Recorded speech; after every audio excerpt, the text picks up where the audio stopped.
wasn't ready. Daddy wasn't perfect. Daddy wasn't perfect, but he showed me how to stand. Life ain't about excuses, it's about becoming a man. Everybody got a story, everybody got some pain.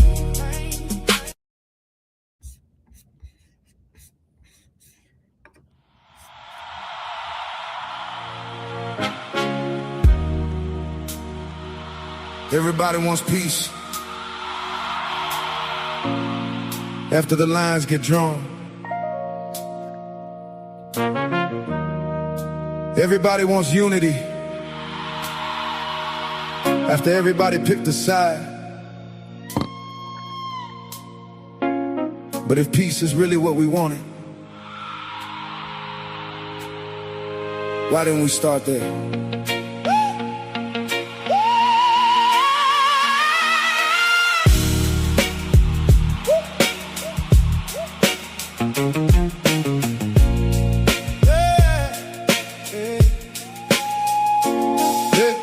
Headlines hit before the facts came home.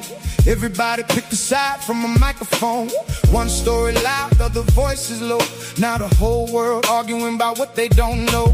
Pain in the family, anger in the street. Everybody talking, ain't nobody trying to meet. Some want justice, some just wanna be heard. But somewhere in the middle, we lost the word truth. Can't build a bridge if the ground ain't level. Can't preach peace while we feeding the devil of division, suspicion, choosing the team when the young man's life should be more than a theme. If you want me to listen, then listen to them. If you want understanding, don't decide where it ends. We can disagree without drawing a line. If we're searching for truth, give both sides time. We couldn't start on even ground.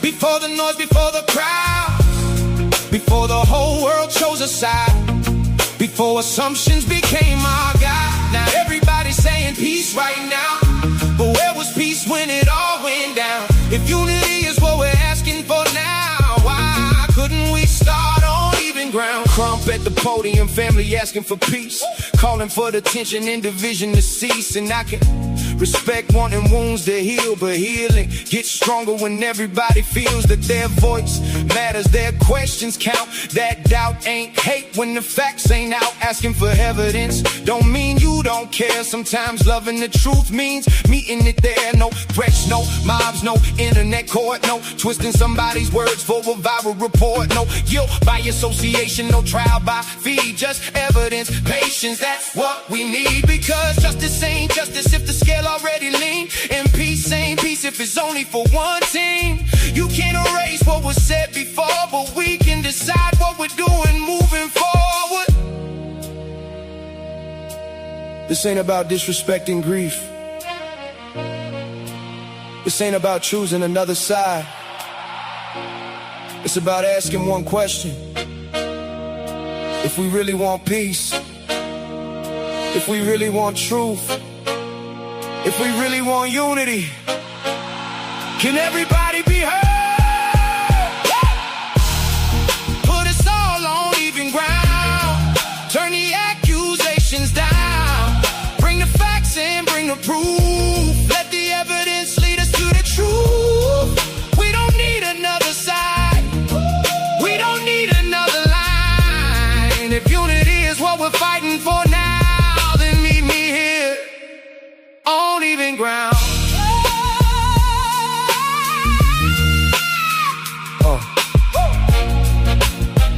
Peace shouldn't be the cleanup.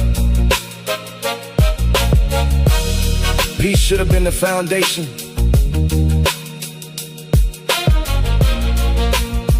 Truth doesn't need a team. It needs an even ground.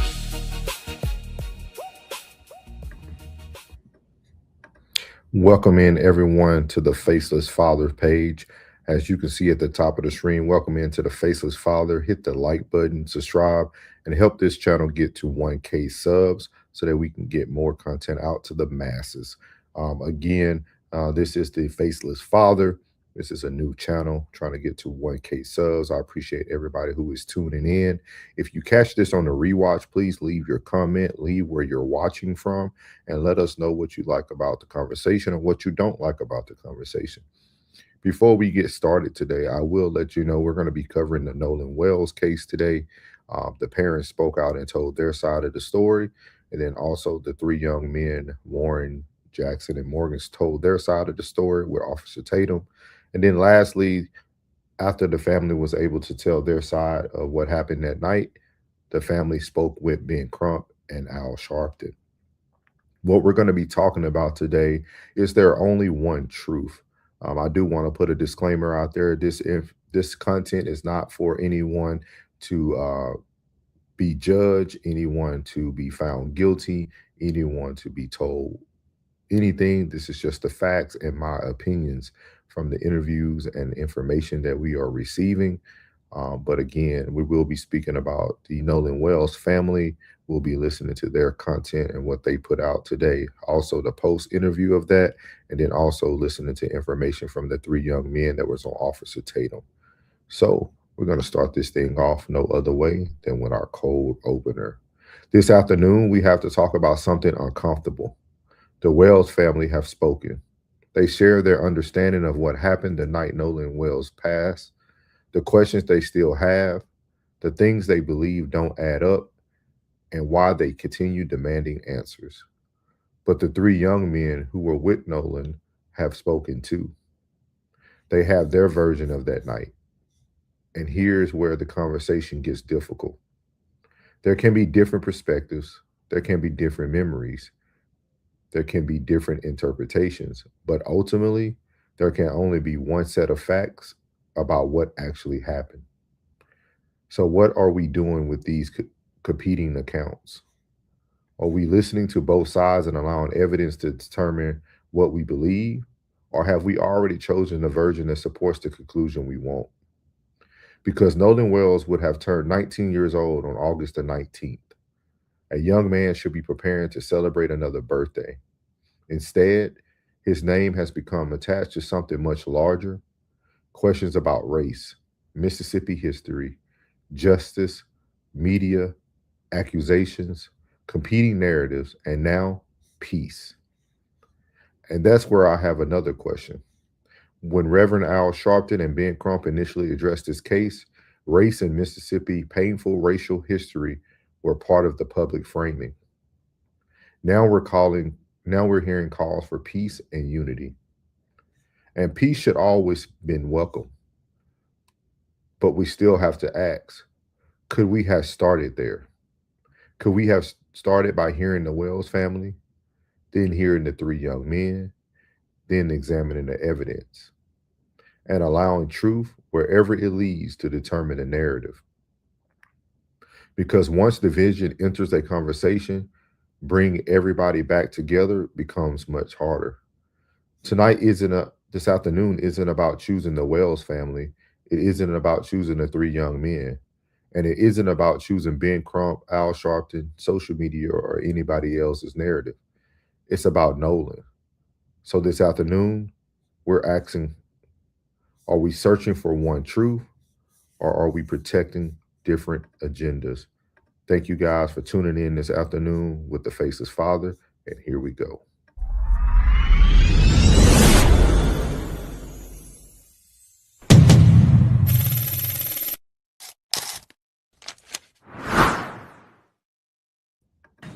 So Nolan is and was an incredible soul. He was the person who, no matter where you were in life, what was going on, he was going to be your biggest cheerleader. And I can attest to that because after COVID, my sister was like, oh, you should do social media. And I'm like, oh, I don't want to do social media. I like to just watch others. And then Nolan was like, no, Mom, you should do it. I'll help you with the videos. I got you. And, just anytime I was like, oh, I just really don't want to do this anymore, Nolan was like, no, Mama, you haven't posted today. And I'm like, I don't want to post. I'm tired. Yeah. But, that's the kind of person he was. He was God-fearing, God-loving. That boy had faith beyond measure. He was just a bright light. And he was our bright light. As far as that day goes, went to work, And he was making salmon. So he was FaceTiming me as I'm trying to see patients kind of in between, of course, not answering the phone in the room. And he's like, hey, Mama, how does this look? Is this enough season? Like, what am I supposed to do with this? And I was like, okay. I was like, you don't have to do that. And he's like, no, I'm going to take care of it. I was like, okay, sure. And so he finishes cooking, get home. He's like, yeah, what you know about this? And he was, guys, when I tell you, he loved to joke. Like, he was just one of those people. He wanted everyone around him to smile, be happy, feel comfortable and accepted. And that is the kind of person God made him. Us as parents, we definitely had that influence, but Nolan was just naturally a peacemaker. Yeah. And so, yeah, after that, it was, ate, and then he got ready to go. He did his normal, hugged us up. I love you, Mom. I was like, be safe, knowing this was going to be his last weekend before going back to school, because football was starting, the summer training was starting. And this was his second year at Southwest. And so we knew this was going to be a big year for him. Dad and him had been training and doing all these things and really just kind of sitting with him and letting him know, like, hey, we're going to the next stage in your life as well as, your football career. So the focus was there, and he was ready. So he leaves that day. He leaves that day with, he drives his car, and he told us kind of a general, like, hey, we're going to go to the island. Like, we knew that, staying at Jack's house. And Jack's was a friend I think we've met in passing before. And that's the thing, I always say there's a difference in meeting someone, knowing of someone, and then knowing someone. Knowing implies that we've sat down, we've had discussions about your hopes, your dreams, knowing you, okay, hey, he stayed the night at my house, which Wyatt, one of his friends, he had stayed at our house a couple of times. And then Jack's, again, that was one I just maybe saw in passing a few times. There was only a handful of young men that we actually knew, like, he grew up with. And when I say grew up, I'm saying from like first grade, they've known each other all through high school now that they're graduated. And that would be like Jalen and Javon, LeBaron. Those are kids that we knew. So it's been hard seeing all this kind of play out. Yeah. And, these are people that he considered friends. Yes. Dad, I want to ask you, because it was Warren Hudson, one of the people that he traveled with, who called to alert you all that Nolan was missing. Yes. So we know at 5:44, the boat returns, Nolan is not there. At 11 p.m., he calls to say Nolan is missing. I wonder if either of you, whoever wants to answer, what happened in those few hours that prompted Warren to be concerned? I'm not quite sure what would prompt him to be concerned, but all I can say is what I did that day. So me and my sister, we made an order of pancit, which is a Filipino noodle dish for one of our friends. They were having a big family get together, and we really didn't have anything planned for the 4th. So me and my sister are, cleaning up, and this is about 8. And she's like, hey, no one hasn't texted us. Like, and that was the thing. No one was really big with communication with us, right? And so I call him, doesn't answer. I end the call. Call back, and this is probably, I think, maybe around 8. Don't quote me on the times, guys. So then I call again later around 8, still no answer. And then I want to say I called one more time, and I think that was at like. Thank you to everybody who's coming in. Please hit that like button. Please subscribe to the channel and help us get to 1K subs. Also, please let us know where you're actually watching from. This is the Nolan Wells family giving their account of the night of 4th of July heading into the morning of July the 5th. And we'll break down some little parts of it once she finishes speaking. But want to let you guys see this. This actually was today. 10:48. So I'm in the kitchen, my phone rings. Now this is probably like early 11 o'clock, somewhere around there. Phone rings when I make it back to the phone, and I'm like, whose number is this? Because, we get weird phone calls sometimes. They didn't leave a message. Number pops back up. I pick up the phone because it says maybe Warren. And I'm like, Warren. So this is 11:07. That's per my cell phone records. So I answered the phone. He's like, hey, Miss Christine, have you seen or talked to Nolan? I said, no. Why? He should be with you guys. And he said, oh, no. Well, when we went to the island, there was a girl named Katie that he met, and he had decided to stay behind. I said, what? Because we know our child. So that's the first question I want to pose for everyone, because we have to have a conversation. For any parents who are watching this currently on the live, or if you watch this on the rewatch, we all have experienced moments where our children do things that could be out of their character. We understand that this family is grieving, but we also have to be matter of fact with saying that not every child is going to make the same decision every day. We as adults don't even make the same decisions every day. So, and I understand everybody has to keep a certain side of the story going or a certain narrative going, which is okay. But with that being said, we have to understand that just because as parents we know our children doesn't mean that our children won't do something outside of what we expect them to do. There's no perfect child and there's no perfect parent. And Nolan isn't one to be like, oh, well, I'm just going to throw caution to the wind and I'm going to stay here with this girl that I just met.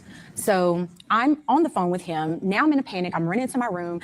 Elmore was in bed watching a different movie. And I'm like frantic. He's like, what's going on? I'm like, Nolan is missing. I'm trying to pull up the GPS as I'm talking to him. And at some point he tells me that, I was like, well, his phone says GPS Life 360, not Snapchat. Right. Life 360 says that he's on land. And he was like, well, no, I mean, well, we have his phone. And I'm like, wait, what? And I'm like, okay. Because at that point, you're telling me, this is coming from Warren, don't worry about it. We're going to find him. It's going to be okay. Don't tell me not to worry. This is my child, my flesh and blood that I brought into this world. And you're telling me not to worry. Absolutely not. So then it was after the phone call ended, of course, asking him for information. What was he wearing? He was like, last seen, Northwest tip, black shorts, sunglasses. That's important. So I end up calling DMR, spoke with the DMR. She took all the for our audience, DMR. So DMR is because he went missing on the island. They are basically the marine people, right? They're the ones who's going to launch the boats to go into the water and all that. But before getting off the phone with Warren, he was like, hey, I know some people at Coast Guard. I said, okay. He's like, I'm gonna call Coast Guard. You call DMR. Get on the phone with DMR. I give the young lady the information and she tells me. And right there, we can't take away the new trust that she built in Warren, right? She initially said that Warren can't tell her how to feel, but she was okay with Warren taking the phone call to the Coast Guard and her doing DMR. So at some point, for someone not to be the friend of your son, for someone not to be someone that you recognize, you still did trust that they would give the call to Coast Guard, which people did question that throughout this investigation of, did they call? When did the call happen? We do know where we currently stand with that. We know those calls were made. With that being said, we just have to understand that there's two sides to every story, and that's the most important part.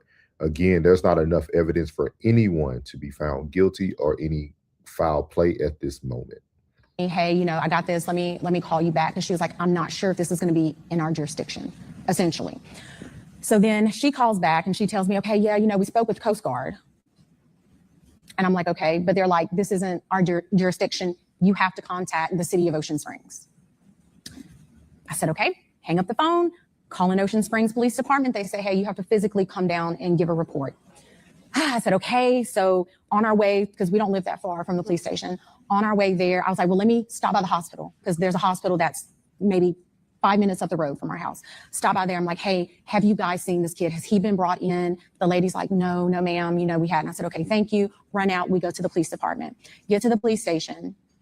And the officer basically says, again, this is out of our jurisdiction. And at that point, I'm like, my God, who am I supposed to talk to? Who is supposed to help me with this?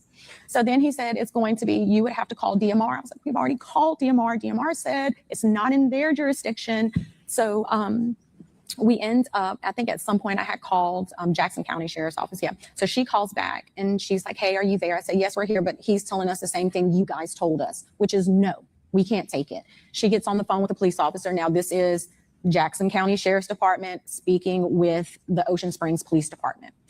Ocean Springs Police Department is saying, this is why we can't take this information. She says, okay. He gives me the phone back and she's like, okay, I'm just going to take it. I'm just going to take the information. And that was, we met an officer. It was after midnight.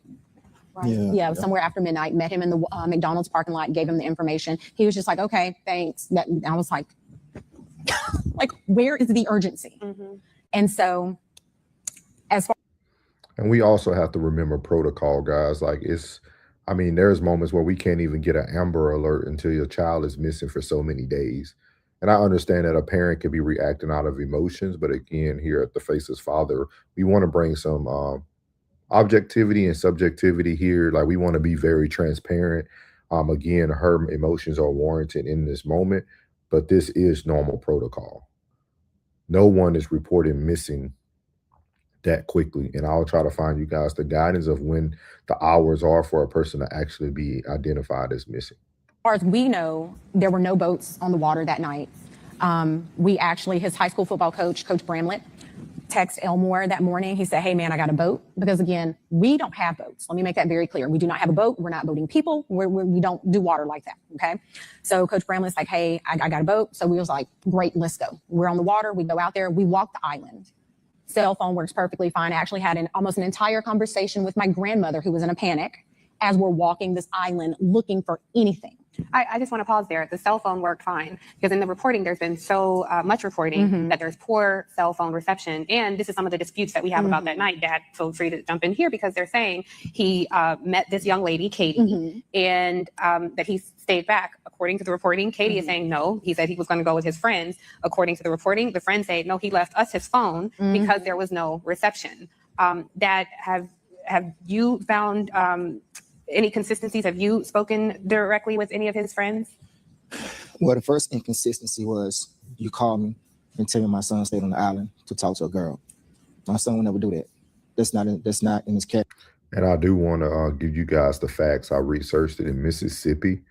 There is no required 24, 48, or 72-hour waiting period to notify somebody of a missing person. The entry should be made as soon as possible once the supporting documentation is on file. So once that given in, the police officer will need to do that. It says one distinction matters: reported missing entered into NCIC is being the subject of a special public alert are not necessarily the same thing. So somebody can be reported missing, but that doesn't mean that it's going to then go out to like an Amber Alert or things of that nature. It says applying to specifically the Nolan Wells timeline, the important factual question would be what time was he last known to be accounted for, which that's where a lot of people don't know, which would make it hard to actually initiate a missing person report. So just wanted to bring you guys all the details here at the Faceless Father so that we're not just jumping to conclusions. I didn't raise none of my kids to do that. The second thing is, you say he doesn't have his phone. He doesn't leave his phone. I would wake up sometimes in the morning and Nolan would have his phone here right in my face. And I'm waking up cussing the fussing like, boy, you don't get the camera on my face. And he just laughing and giggling and stuff like that. So it's twice. To me, there's two lies he told me as a father. Like I said, we went on the island. And actually a classmate of mine called me that morning as we were going out to the island with Nolan's coach. He's like 40 miles away. He calls me, hey man, I got the boat. Me and my boys, we're gonna go out there and help you look. I didn't call him, he called me. And we're gonna start on this end. I said, well, we're probably gonna start on the other end. So me, my wife, Coach Bramlett, and a high school classmate of mine were the only, we were the first ones out there looking. Like I said, we docked the boat, got out the boat, walked on the island. She had a whole conversation with her grandmother on the island, got back on the boat, went back around the island. I guess that would be the north side, facing the Gulf of Mexico. I get another phone call. So my phone worked fine. So this whole thing about not having phone service, I don't know. I don't know if it's the carrier or what, but ours worked fine. I think that was around maybe 8 o'clock. Yeah, because we finished up around. Who was it? Jackson County or Jackson County Sheriff finally showed up. Yeah, a couple of boats. They finally showed up. By that time, I was like, he's not out here. I was more focused that he was at someone's house. That was so. That's where my hopes and feelings were. So we left. The county stayed out there. My friend, he stayed out there because he called. He was like, well, we're gonna stay out here a little bit longer. I said, okay, I appreciate it. So we leave. Then I would say maybe a couple hours later, my friend calls me back and he said, well, we're gonna give it a go, but he said, look, I can gas the boat back up. And if you want to go back out there, we can go back out there. I said, I don't want to go back out to the island. I have a feeling that he's not there. And I don't want to go back to the island. So he said, he said, well, if you do, we can go right now. I said, don't worry about it. I appreciate you coming out there. But he said at that time that helicopters were out there, more Coast Guard, more people out there. So we get back on there. And as far as the keys, what was that night? Or was it? That was that night. That was the night to call. Okay, let me back up. As far as getting the car back, after we This is going to be a very vital part to listen to the details that the father provides about getting the keys back. Because when we play the interview with the three young men, you will see that there are some similarities and some truth that kind of correlate the two conversations together, which will say that both people are telling the truth about the encounter, but just saying it in different ways. So I would highly encourage you guys to pay attention to this area. I report to Jackson County, the sheriff department that night. We were trying to figure out who to get a report to. We had a friend in the family that located his phone. We wasn't there to get the phone, but apparently there was some kind of friction in getting his phone. Yeah. We don't And know it what the friction so was. the phone and the key were at the same location, which was Jack's house. Okay. And again, all of these kids share their locations on Snapchat. And so she was like, hey, I can go pick his phone up, not thinking that his car is there, you know. Which she stopped everything she was doing. Her and the boys, they went out. Like, we were all out searching for him that night. And yeah, like Omar was saying, there was an issue, some type of friction. The cops ended up coming and they left. And so then kind of the same thing when we came to pick up the key. Elmore went up there asking for the key, didn't know where the key was, and all of a sudden we know where the key is. But see, but see this, and this is another thing that bothered me. So when we got to the house, you know, it was some of his other friends were there, you know, and they were, you know, beating on the door like, "What Nolan there? What Nolan there?" You know, beating on the door trying to get in the house. So I walk up to the door and I'm calming them down because for one, okay, you're loud. Two, you're in these people's house. So if you take these people's house up, that's gonna be a whole nother issue. I don't want y'all bothering. And three, I need you guys to calm down. And I need them to kind of trust me as being an adult so I can get something out of it. So I get. And I'm not sure when you guys were following this case initially, the only person that they stated that went to the house was actually the friend of Christina. So now we're actually discovering that the father was actually present at the home as well. And now you're listening to him telling the young men or women, whoever was there, a group of them, to actually calm down. So if you notice about this, at the start of the show, we spoke about division, right? And everybody was already coming and initiating the divide. And I understand emotions are there, but there became a quick divide, and you can hear it here. Them out the house, and then Jax finally come down the stairs, I guess in the room. Harold Minister, like he just woke up, whatever. I said, look, I'm Nolan's father. His car is outside. I need to get his car and all his personal effects that may be left over here. And he goes, oh man, Nolan was like my brother. I said, Nolan was like my brother. I said, well, if Nolan was like your brother, would you please go and get everything of his so I can get his car, I can go home. So he walks off. 2 or 3 minutes later, he come back. I don't see the keys. Okay. So I leave out the house, go back outside, stand by the car. During that time, one of the guys that was in the house, one of the other friends, he was on the phone with a girl who was apparently there with them earlier that day. And she was telling him that his keys was on top of the Xbox in his room. So he goes back up to the door by himself, and we're still out by the car. And lo and behold, here comes the keys. So now to me, you lied to me 3 times. I don't believe nothing that you tell me. Me on out. And this is Jax. So also for y'all, when we watch the video of Jax, you're going to hear his side of this, saying that he wasn't aware where the keys were, also in this huge house. But then, if I'm not mistaken, the father just spoke that the friend told Jax where the keys were. So again, Jax is also going to talk to you guys about like what happened when he initially found the news out that they couldn't find Warren, which would possibly explain why the father said Jax came down and his hair was all over the place, looked like he was just waking up, because this all correlates. Again, here at the Faceless Father, we're just talking about the facts, and we're keeping the emotions out of it for myself for sure. And eventually he does give you the key. Yeah, eventually. But there was friction getting the key. Yes. So from one, you tell me my son is on left still on the island with a girl. 2, you have a. I don't see why he's so frustrated about someone saying that your son decided to stay at an island with a female. If you look at the thumbnail today, it says, do our children always do the right thing? Like, just because we raise our children one way doesn't mean that they're automatically going to do everything that in that manner. Like, this is like almost exasperating a situation that already has enough negativity, but just trying to create a stronger narrative for how you felt about the people.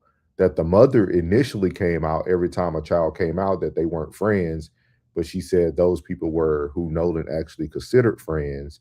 And she said anybody that she would consider Nolan's friend, she would sit down and talk about their dreams and aspirations. That's not true.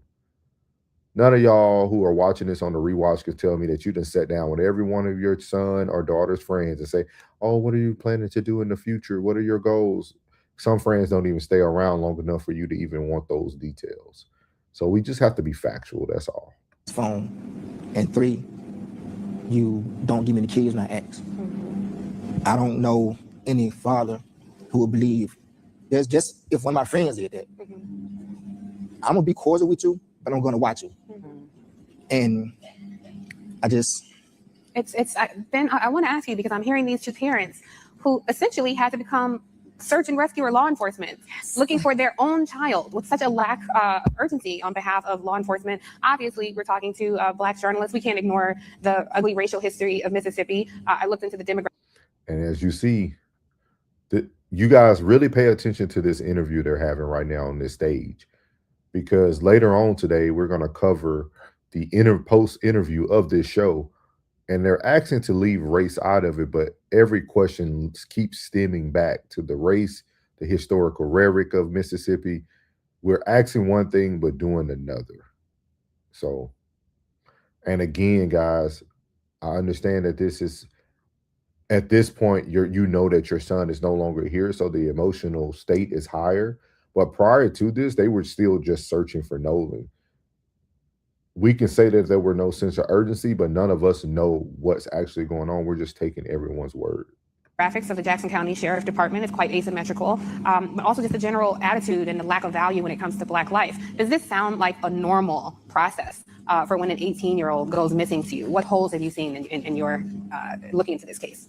Tiffany, that was the question that Christine and Elmore had when they first called us.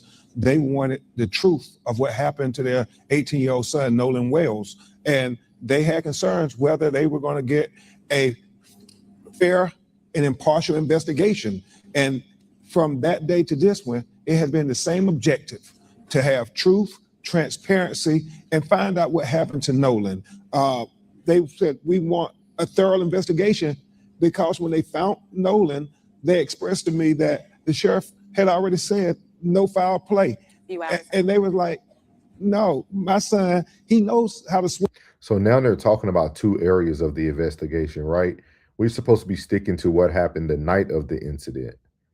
Ben Crump is coming in on the aftereffect, not answering the question of the lady. So again, here we go with the timelines. We're supposed to be speaking about that night. So just pay attention. Our son is a college athlete. Our son is in great shape. We don't believe that he just drowned and nobody knows nothing. Nobody saw nothing. I mean, there are about 300, 400 people on the island. And so that's what they were saying. We want to know what happened. We want truth. We want transparency. We don't want his death to be swept under the rug. Well, just so to make sure the audience and the people watching at home know, so they did declare very quickly, as you're noting, that he drowned when his body was recovered on July 6th. Mom and Dad and you all know that he is a student athlete, able to swim. On July 4th on Horn Island, it was very crowded. Certainly the suggestion is someone would have seen a child in distress. There is going to be the convening of a grand jury. Now, the DA of this area, Angel Myers McElrath, is a very out loud, proud Republican. If there is a U.S. And here we go. Here we go. We're speaking about politics and not justice for Nolan. We continue to move the goalposts, and you can see that the grift is no longer about justice for Nolan. Guys, we understand that there's racist white people. We get it. We understand that Mississippi has racist history. We get it. Every state has some racism in it. But at the end of the day, this doesn't bring justice for Nolan. Attorney appointed to this case. It will likely be a Trump appointee. I'm just curious, Ben, from you and Rev, I think we have to be very candid here. What concerns they even bringing up Trump. Do you have about the racial animus that we are seeing so much of play. So we went from wanting to know the details of that night. We only got to the part when the father went to the house to get the keys and the phone. And now we shifted all the way from, we don't care how the rest of that night ended. Now we're talking about once the body was discovered and the racial tension in Mississippi. In this case, Well, you or Rev, whoever. all I'll say, and then defer to Rev, you want to believe that this is a child, that everybody's going to do their level best to find out what happened, so these brokenhearted parents will know what happened to their child.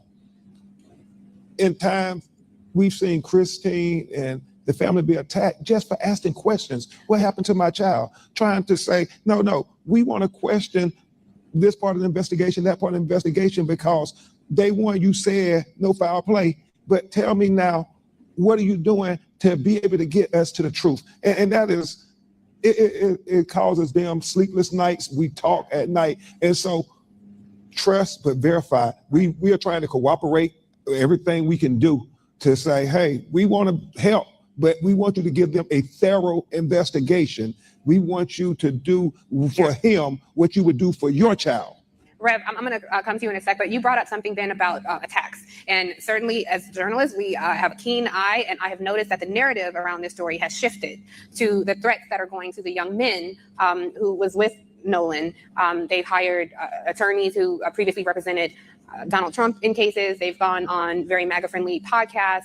And I just want to make sure that we keep the main thing, the narrative to the victim, to the actual child who died. And I'm curious, Christine, if you can weigh in on what threats have you and your family experienced? So there have been a big smear campaign, just not only professionally, but personally for me.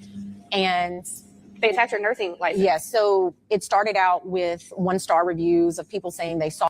And anyone who's watching this live now, or anyone who's going to watch this on the replay, I'm really going to ask this question. Someone smearing the name of the mom, but everybody talking positive about Nolan Wells. What weight does that really carry? Everybody says Nolan Wells was the greatest kid ever. Everybody says Nolan Wells entered a room and he lit up the room. Everything should be focused on Nolan Wells, not personal. Everything should be focused on Nolan Wells. Nolan Wells was a great man, a great young man. He would have turned 19 on August the 19th. I understand that people were trying to do defamation to her character. That's fine. But at the end of the day, this does not bring justice for Nolan. Speaking about your own personal defamation of character does not bring justice for Nolan. My office verified that these were incorrect. And then it went so much as to someone contacted the Board of Nursing, and then that opened the investigation for the professional misconduct. There was no evidence presented for that claim. And the investigator I spoke with, he said, we have to do our due diligence. I said, I understand it. I respect it. He was like, I'm sorry it's coming at this time. I was like, no, I get it. Do what you have to do, because I know who I am. I know what kind of care I give to my patients. I know the relationship that we have. And I'm grateful that my patients, a lot of them are still trusting and loving in the care that they know they're going to get with me. And so these attacks are it's not going to break me. I have to find out.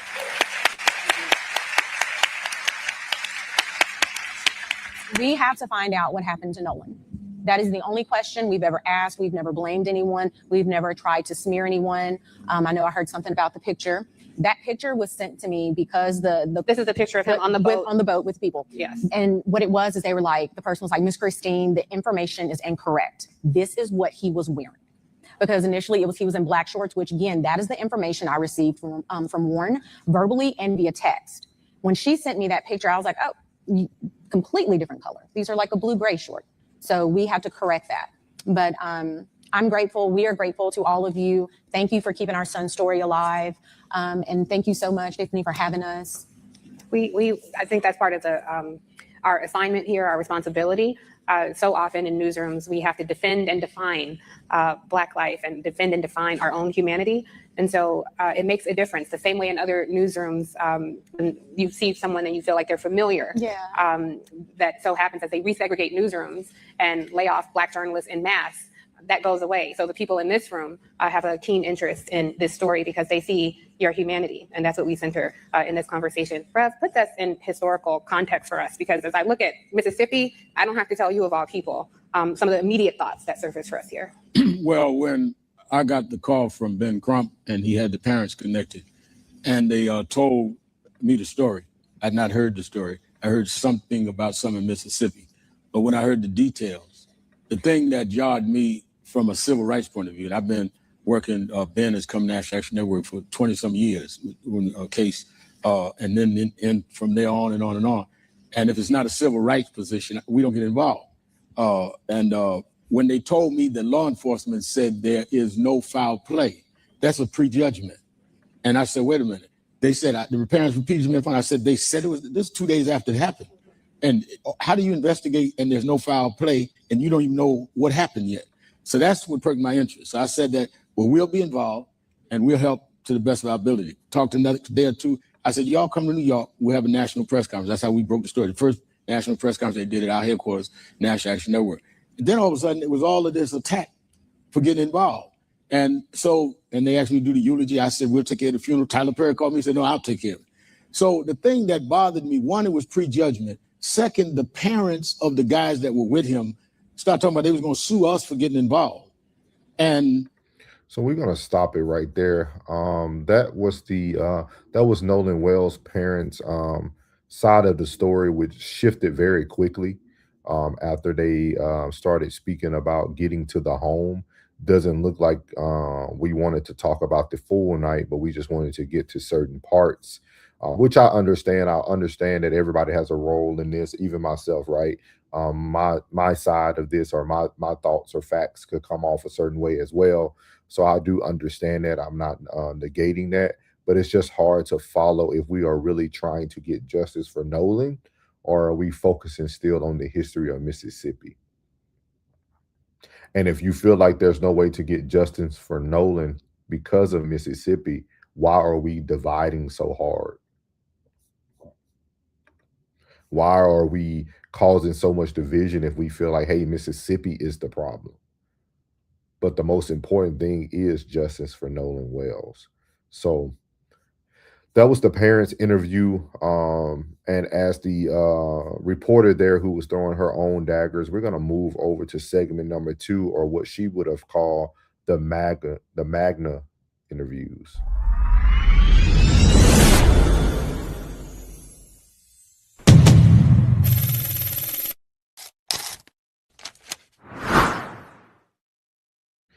So here we're going to have the interview of the 3 gentlemen speaking with Nolan Wells' friends, which Miss Christina Wells did acknowledge during her interview that Nolan could have or does consider these gentlemen his friends, but she just never known them. In the middle is Jax, is someone who she said that she did see him with before, but she didn't know him. Because they never sat down and talked about his resume or what he wanted to do in the future. With that being said, we have to show every side of every interview. These young gentlemen are also going to cooperate with a lot of the story that the father gave, but it also gives their perspective, right? So here we're just trying to give both perspectives of what's going on. So here we go. And so there was a conversation that we had, Warren, last time about you not going or ever being at his house, and people took that as if you weren't his friend. Can you guys describe what engagement did you have with Nolan at his house, with his parents, him with your parents? Like, how did all that circulate? Well, like Jack said, like, he used to pick up Nolan every day. I used to pick up Nolan every day. My buddy Wyatt used to pick him up. Like, literally would pick.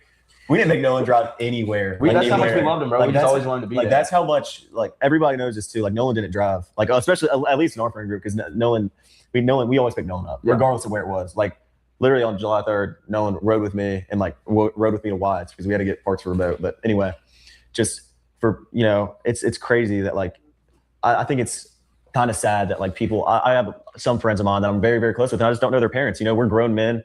You don't have to know someone's parents to be close with them. And for someone's like, them to come out and be like, oh, well, y'all aren't friends with somebody. Well, how are you going to tell me like my relationship with somebody else? It's crazy. Like they've said this all about us, like, oh, we're fake friends. Well, that's really horrible to say, because if you go look on every social media post on Nolan's Instagram or Facebook or anything else, the only people in it are us and his football guys. Like that's just so real. Every time Nolan's in Starkville, he's with us. Every time Nolan's anywhere, not even just Starkville, but anywhere. Oh yeah, we went on countless vacations From and prom, homecoming, everything. Nolan's with us because we're his friends. It's not that hard to understand. I mean, I don't have to prove this to anybody, but that's the truth. I don't have to prove my friendship. And these guys feel the same way. We don't have to prove our friendship with Nolan, but I know it's right. So was Nolan around your family then? Oh yeah, Nolan was always around our houses. I mean, I can even say this: Nolan and Wyatt's dad had a secret friendship that we weren't even in. Yeah, they were like best friends. We would go over to Wyatt's house, and Nolan, we would all be in the backyard, whenever doing something, and Nolan would be inside on the couch with Wyatt's dad, and they'd just be cutting it up all night. Yeah, watching movies together. Like Scarface is their favorite movie. Yeah. They'd watch Scarface. Now look at the difference, guys. Look at the difference of the good memories and the things that they remember about Nolan. And I think that's the most hard thing for me to understand as I'm taking in this information from all different areas. Is just that this is supposed to be about finding justice for Nolan Wells. And I think if everybody united, regardless of how we feel about things or the history of Mississippi, these young gentlemen had a good relationship with Nolan. And as I mentioned before, I think these three gentlemen are being put in front of us because they are possibly innocent. And that's just my opinion about it. So here we go. All the time. But it really shows you like the effect like all this has had on everybody, not including just our friend group, but like our friends' parents and my parents. Like our friends were really, and families were really close with Nolan.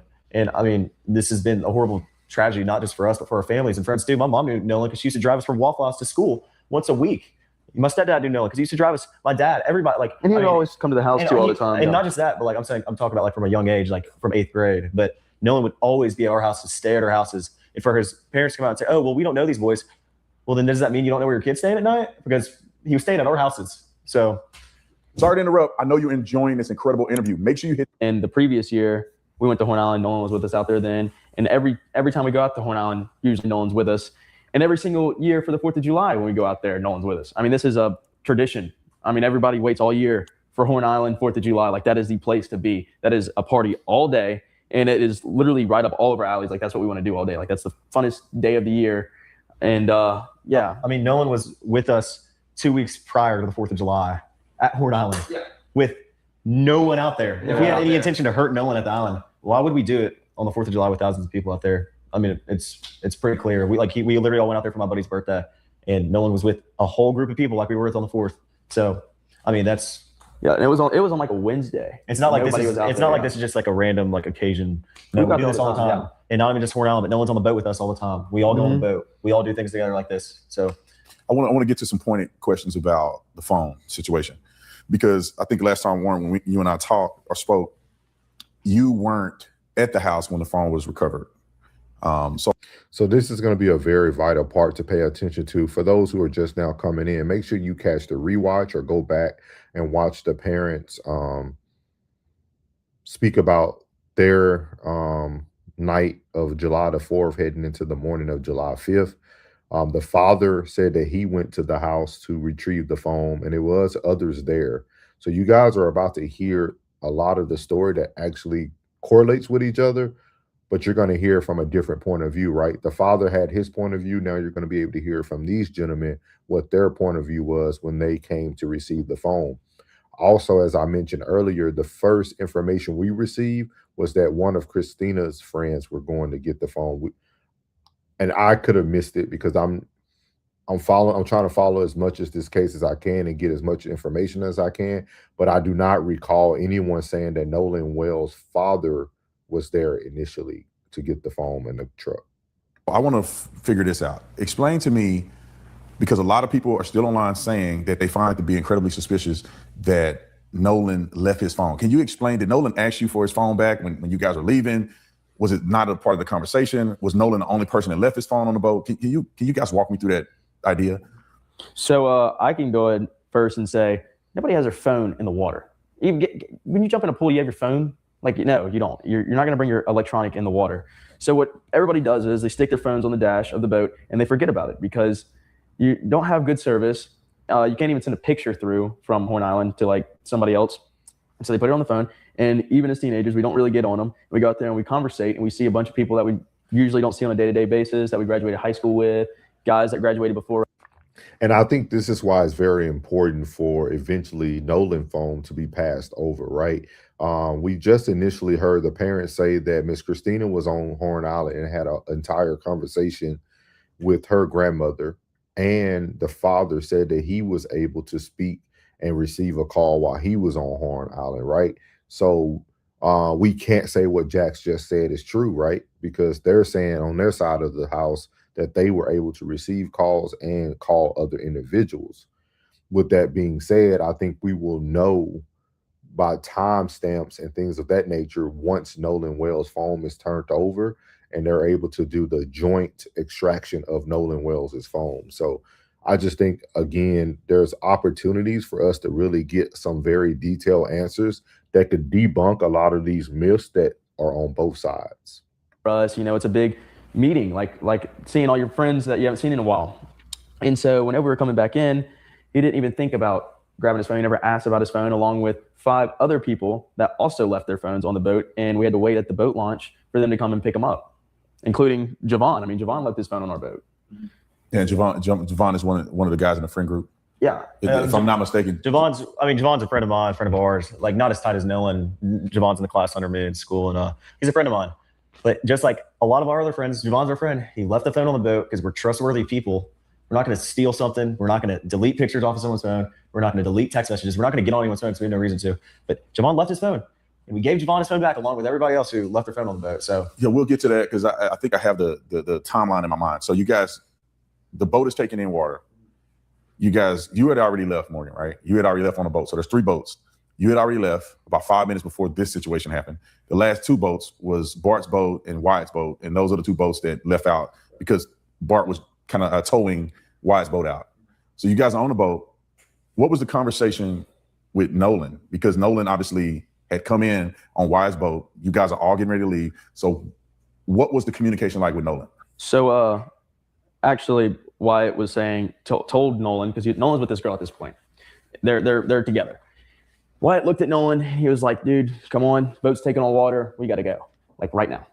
And Nolan didn't want to go. He said he wanted to stay with the girl. And Wyatt started yelling at him. He's like, Nolan, get on the boat now. And Nolan's like, no. And then finally, Wyatt's like, Nolan, get on the effing boat right now. We are leaving right now. And Nolan said he had another ride back, and we had no more time to waste. We got to get the boat out of there before it goes under.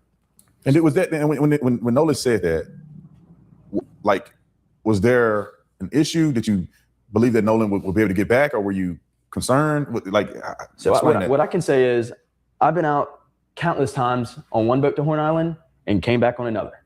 I've done it before where I went out on one boat and my friends left, and I just know so many people out there. I didn't even think about, do I have a ride already set up? I just know so many people out there that I'm like, okay, there's 100% sure I can find a ride back, and which I have before, And it's one of those things where it's at Horn Island, you don't even have to know somebody to ask for a ride back in. They're going to bring you in. It's not like, oh, are they going to bring me in or are they not? Should I ask? No. If you ask anybody out there, 100%, they'll bring you back. Southern in. hospitality. Yeah, South Mississippi. I mean, we had somebody. The boating community is so like tight knit. Like, it doesn't matter like who you are. If someone sees you struggling on the island, no matter the case, they will come and help you. They will do anything in their power to help you and bring you back to the mainland. I'll put another example out there. We know another kid who was pretty intoxicated out there, and he couldn't find his boat.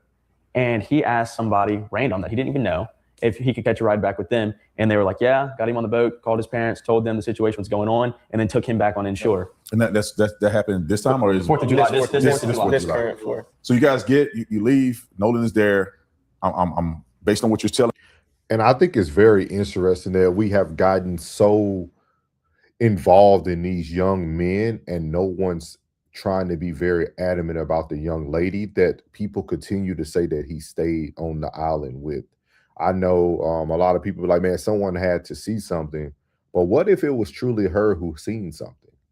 And no one's going for that. Like, no one's trying to really get the information from this young lady. And again, for those who follow any content, I keep telling everybody the grand jury is going to be the opportunity where we hear so much more from other people, because they're going to be able to grant them things like immunity. They're going to be able to say things secretively and people not know their names. The case file won't be released, stuff like that. So it's just a lot with this case. But we'll continue hearing these young men for now. I mean, I'm perceiving that you guys are accepting that Nolan's going to get a ride back somewhere else. Y'all taking on water. Explain to the audience, what is this sinking boat thing like? Because I think that people are in good faith, the ones who are acting in good faith, are genuinely curious of like, are you sinking? Do you think you're going to sink? Because you hear Wyatt on the phone and he's like, we're sinking, we're going down. And obviously you never went down. So can you explain what he was saying about going down? Was there a little bit of water? Was he just panicking more than normal? Or like, what was that? And I want you to explain too, like, what happened to the boat? How did you recover the boat? And how did you get back to the mainland? So I'm going to go ahead and first off explain a boat. So a bilge pump is in the bilge. The bilge is underneath the deck where you stand in the very bottom of the boat.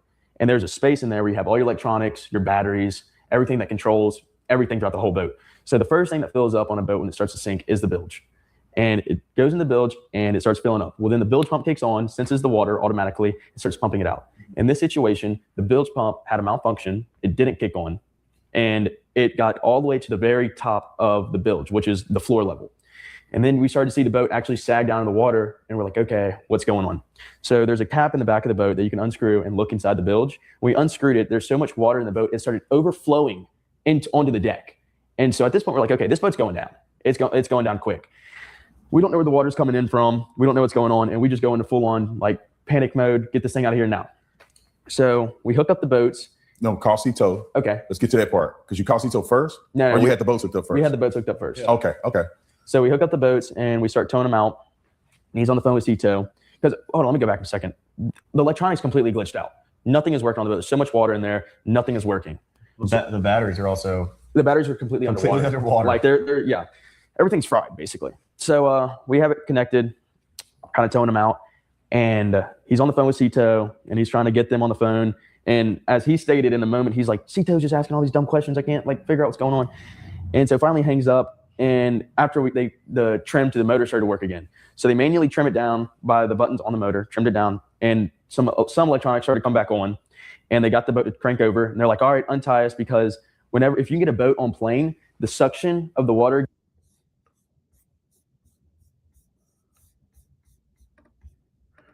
Rain said, why is Tatum correcting their account? I'm assuming that's what you're saying, their reaccount.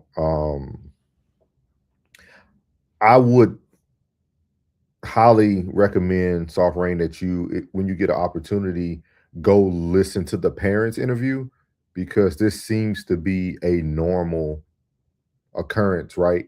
I think we pick it out because some people are not fans of Officer Tatum. But when you go listen to the family's account of this, the reporter does the same exact thing. She kind of, hey, let's back up and this stuff. Like, I think it's a reporter thing, to be honest with you. Like when because I seen them do it with the parents as well. Like, I think there's so much news that has come out that I don't think anybody could recount everything correctly. So I think they try to give everybody the equal opportunity to be able to do these things, like to be able to recount the story correctly or give the information in the correct manner. So, but great question. Going underneath it will actually pull all the water out of the bilge if you have the plug out. So like, say you have the plug out and it's sitting, the boat will sink. If you have the plug out and you're running, all the water will rush out the back of the boat. When you say on plane, you mean like it has to be going fast enough to be up on top of the water? Yep. So on plane is you're up, you're running, you're out of the water. Basically, there's your bows on plane. Yeah. So you're up out of the water running. So where are you guys at when this happens? As far as from Horn Island to the mainland, where are you guys at in between there? So we're probably a mile and a half off of Horn. I'd say a mile off Horn. From the start where the Cito call was, we were probably about a quarter mile off the island. Like you could see, it's visible in the picture that you posted that Wyatt is on the Cito call, and it's that video of the boat panning, of the video of the boat being panned, and you can see everybody in the boat. If you look in the background, the island's right there. So I mean, going back to like what you said earlier, if we killed somebody or hurt somebody, the whole island is literally not even a quarter of a mile away to sea, with hundreds of boats lined up on the island. So that's really all I have to say about that. Yeah. So we were about a quarter mile out. So we're about a quarter mile out, whatever. So they pull the plug out the back of the boat. They have the motor running and everything like that, and they go to take off. So the boat's having trouble trying to get up, and it's slowly coming up because the weight of the water. Finally, it planes off, and the water gets sucked out the back, and they're full speed running. And then after that, I didn't see them anymore. I think you were on the boat. You start from there. Yeah. So after we planed off, Wyatt kept the boat pinned the whole way in. We ran into the mouth of Fort Bayou, where we came from originally, and we turned into Fort Bayou, went in the channel, ran probably 500, 600 yards into Fort Bayou. Wyatt jumped out of the boat, put the plug back in the boat, so access water. So water didn't keep pushing and filling the boat up. So then we turned around, and Wyatt brought the boat to the dock, and that's when I had gotten out and got back in the car. And I didn't drive. A buddy of mine drove me, and we went back to Jax's house. Jax's house. Okay, so I just want to make this very clear and abundantly clear for the audience. Are you saying that the video that I posted, which is like a 3-second loop, now I have a lot more of the video, but to not expose people that have nothing to do with this, I only posted the smaller part, the 3-second part. Are you saying during that time, a portion of that, Wyatt was on the phone with Cito, so a portion of that is the Cito call, and that Nolan is not on that boat? Correct. And that video that's out there is a representation of who was on the boat during that Cito call. Correct. So I want to jump back to something real quick, because I was on the island and the reception was bad. I left my phone on the boat when I got out and went in the water. But people are saying online that how can you make a Cito call if the reception is so bad on the island? Because before you said the reception wasn't really good enough to even send a picture message to somebody else. So how is this call being made if the reception is not as good? I mean, if you listen to the call back, listen to the call back. I mean, there's areas in the call where it's splotchy. It's not direct. Like, it's not like you're sitting from me to you talking to the person on the phone. I mean, you're obviously out on the water. I mean, you can hear it in the Cito call. And so when it comes to the reception, because I didn't look at my phone one time on the way out to Horn Island. I mean, it was a beautiful ride. Of course, because you're not thinking about it. Yeah, I'm not even thinking. I'm looking at how beautiful this water is. Yeah. We were having fun on the boat. We were playing music, some of Nolan's favorite songs. Yeah. So I wasn't thinking about my phone. So I wasn't checking reception. Now, is the reception recover at some point between Horn and the mainland? Or is it terrible reception while you're over the water until you get to the mainland? I mean, there's really as soon as you get off the island coming in shore. Yeah, but there's really like no definite way to tell where the reception comes in, because I mean it's all satellite. I mean, yeah, it's different I've gotten service 80 miles offshore, like off of a satellite coming to a oil rig. Yeah, and I connected to it from the rig. But like, it just depends. I could go to Horn Island and not have any service. I could go there and have service. I mean, I think it's truly different, like every time. So is it fair to say the service on Horn Island is super spotty? Yes. Yeah. And it was just almost by chance, in part, that the call was successful to call Cito. Okay. Yeah, partly, yeah. And I want to get to that picture, because I think. And Rain, I agree with you. And again, for anybody who catches this on the rewatch, I'm gonna tell you guys because I think we're still putting so much emotions into it. The mom and dad's conversation on the stage is just as scripted. They're doing the same exact thing, like both, and that's why I wanted to cover this today, is because I want people to see the comparison. Both parties are doing the same thing. All 5 people, because right now we have these 3 and then the mom and dad. All 5 of these individuals are trying to justify their side of the story. Like, the mom literally sits on the stage and speaks about she had service, so she wanted to debunk the service issue. She talks about how she was seeking all these answers and people were not seeming like they had a sense of urgency. Like, everybody's trying to debunk it. But my biggest question I've been speaking about today is, how does this give us justice for Nolan Wells? Everybody is in protection mode instead of how do we get justice for Nolan Wells? Because at the end of the day, at the beginning of this interview, the young men have already given their phones over. The Wells family haven't given Nolan's phone over. They agreed to a joint extraction of the phone. Like, it hasn't happened yet. Like, so it's so many different pieces and everybody's doing the same thing. It's just all about how you want to look at the case. Like, I feel that everyone stripped it at this point, besides content creators, just because we technically, none of us have a dog in the fight. But at the same time, everybody who's getting in front of a platform or on a stage is stripped it if they're involved in this. Rain said, it doesn't, it just keeps the circus going. It keeps the grift going, as they would say now, right, Rain? Like, it keeps the grift going. And it's on both sides. Like I mentioned before, I'm not impressed with Officer Tatum's interviews. I feel like I feel like this is making them look worse. Even if they're telling the truth, it's all about how you tell the truth. And I think that's the biggest play. I think the brightest spots of most of these interviews were when everybody was speaking positive about Nolan, because I think that's the bigger picture, that we lost a great young man who's about to turn 19 next week on August the 19th. And I don't want that to ever get missed, because that's really the most important thing. I'm going to move this forward till we get to the Nolan's phone and keys, because the father did speak a lot about that on his interview on the stage today. To help, we weren't trying to cover up anything. We want to know where our friend was just as bad as everybody else does. I mean, that was our boy. We want to know worse than everybody else does. And so that's how that picture came about. And I want to get to the phone situation of Miss Christine, or Miss Wells said online, and I've seen it on the news and everything, as if she had to come and hunt you down to get this phone. Now, I know, Warren, you weren't at the house, and so you weren't there when they came to get the phone and all that. So how did this happen? Because last time we talked, you said you told, and I would call her Miss Christine, you told Christine that you had Nolan's phone. Like, can you explain that to me? Because I'm confused. I don't know what's what. It is. You see what I mean? And there's moments in this interview where Tatum is asking very open-ended questions that will clear up some confusion, right? Because Miss Wells, on her interview on the stage, she did speak that she did receive a call from Warren, and that Warren said he would call the Coast Guard and she would call DMR, but she didn't mention about Warren speaking about the phone. So, did you tell her you had the phone? And when did you tell her you had the phone, if you did? Okay, so first we'll start off with what I have to say, and then Jax, but and if Morgan has something to say, but I want to get this straight. One of the first things I told Miss Christine Wells in the first phone call that ever occurred with anything to do with Nolan Wells being gone, because I was the first person to call Miss Christine about anything, first phone call. And that is true. So I'm very interested to hear what he's about to say, because I haven't heard his part yet on this portion. So I'm very interested to hear what he's about to say, to see if it compares with Miss Wells. And anything to do with Nolan Wells was me making a phone call to Christine Wells.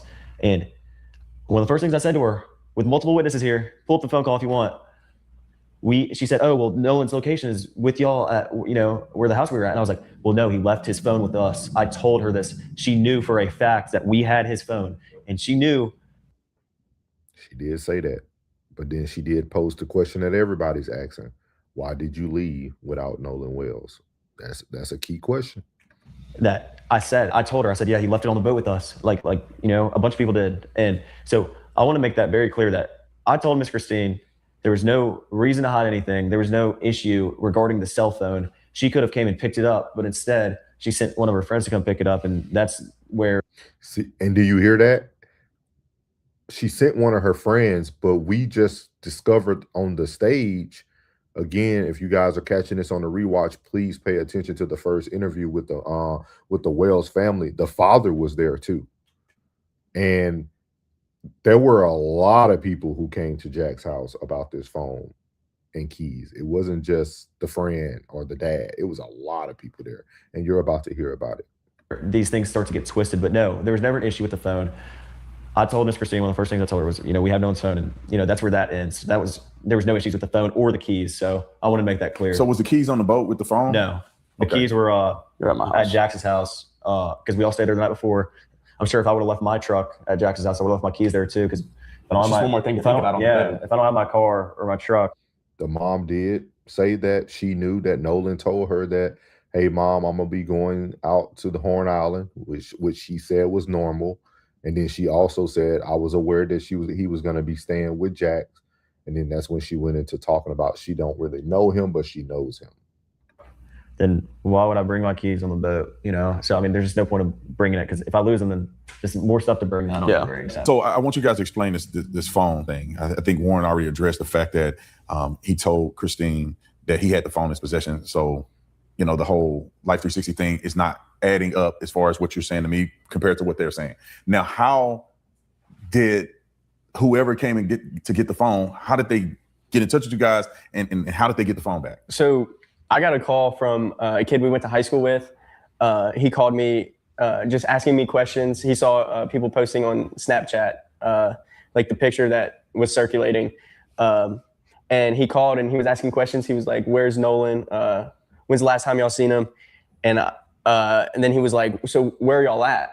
And I told him, I said, "We're at Jax's house." And then Warren got on the phone, and I don't know. So they come to my house, right? I ain't gonna lie to you, man.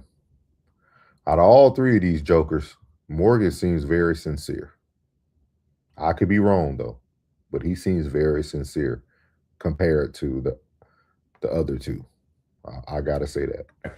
And they kind of hold on before we get there. Was it confrontational, or was it just trying to find? It was confrontational. Yeah, wouldn't y'all agree? Yeah, so he was 110%. he was very confrontational. And when did this happen?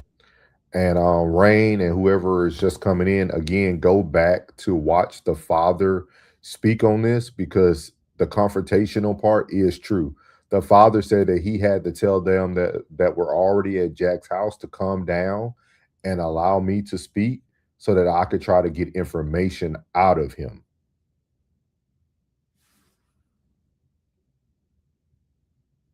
Was this on the night of the 4th or the next this day? was the night when this was before they came and got the phone. So this is the night of the 4th, yes. So you had already spoke to Christine. correct.